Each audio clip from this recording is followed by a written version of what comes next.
spec sheets alone don't give us the whole picture. I wanted to know how it performed in the real world. Stick around and we'll get right to it. Hey, welcome back guys. Jason KM4ACK. I've done quite a few of these power station reviews over the last few years. And this one does have some improvements that I will be pointing out as we go along, but I'm not going to bore you today saying it's got 4 ports of this and 4 ports of that. I actually took this thing over the last few days and did some real world testing because to me that makes more sense. How long will this unit run a refrigerator?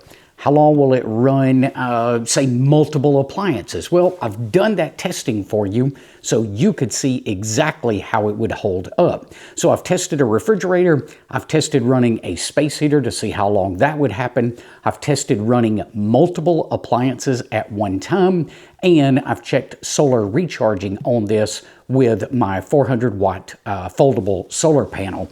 So let's take a look at some of those clips, and then I'm going to come back and show you a bit about the improvements that they've made on this. All right, 7:21 in the morning.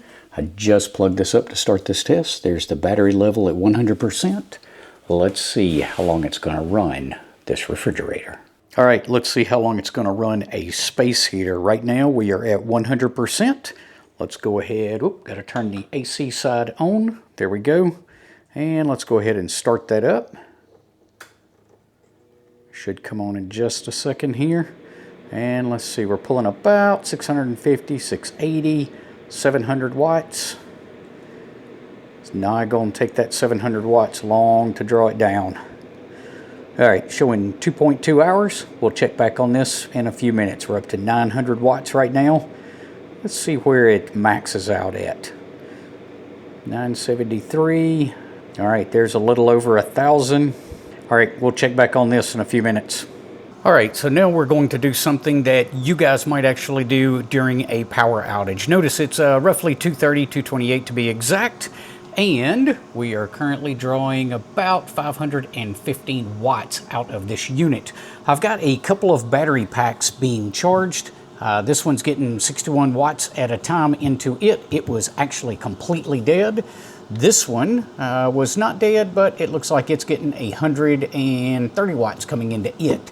So, in addition to running these packs, I also have an extension cord running through the floor, and it's powering that lamp. We're also powering the modem for home internet, and we're powering the TV.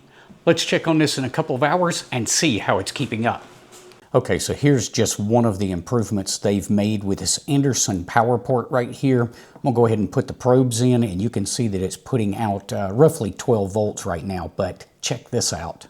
Okay, so I'm in the app for the Mega 2 Pro. I'm going to go up to settings, and then, let's see, click on settings, and then check this out, Anderson output. Right here, we can select what volts we want to come out of this.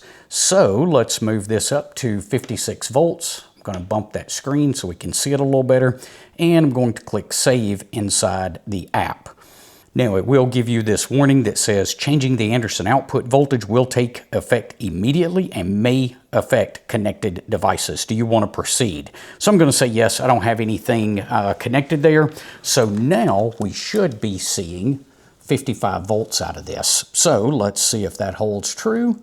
See if I can get the probes in there, and look at that, dead on 55 volts. So we can take that all the way up to, I believe that's 80 volts. And that's just one of the changes that they've made to improve this unit. Let's check in on some of those real world tests again. All right, let's check in on the fridge. It's 11:33, and that looks like 74% left on the battery. All right, we are right at an hour and a half in. I just heard the unit beeping at me. Let's see what that output or what the status looks like here, and it looks like we're at 10%. So I just got an alarm from the unit that we were low. So it looks like about 12 more minutes. I'll come back in just a second, let you guys know exactly where it ends at. All right, I had hoped that this unit would run the AC in the RV. Unfortunately, that's not the case. We got the error code of 00.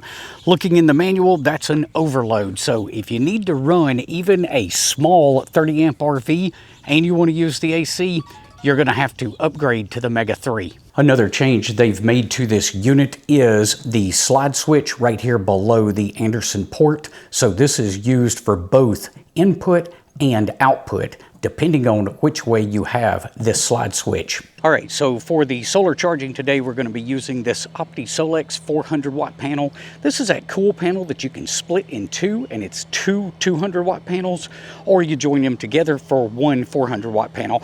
I'll leave a link in the description if you want to know more about this particular solar panel. We have covered it on a previous video, but let me show you this. First things first, we'll go into the little cable bag that they gave us, and let's see if we can't find this adapter cable. It's got the Andersons on one end and the MC4 connectors on the other. And we can go ahead and plug up those panels right there to that Anderson power pole connection point.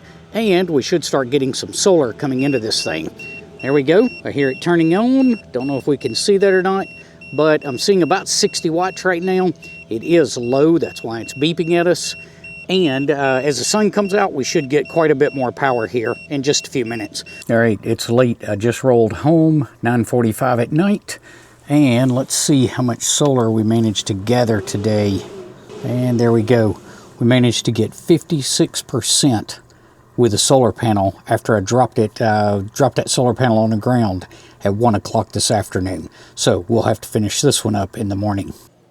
All right, 4 o'clock, and we're about 50% of the way there for the refrigerator. Now, one of the things I like about Oupes is although they're improving this new Mega 2 Pro, they didn't get rid of backwards compatibility. So if you've got one of their expansion batteries like this one here on the bottom, it still works equally well as it's always done. And we are right at the 2-hour mark.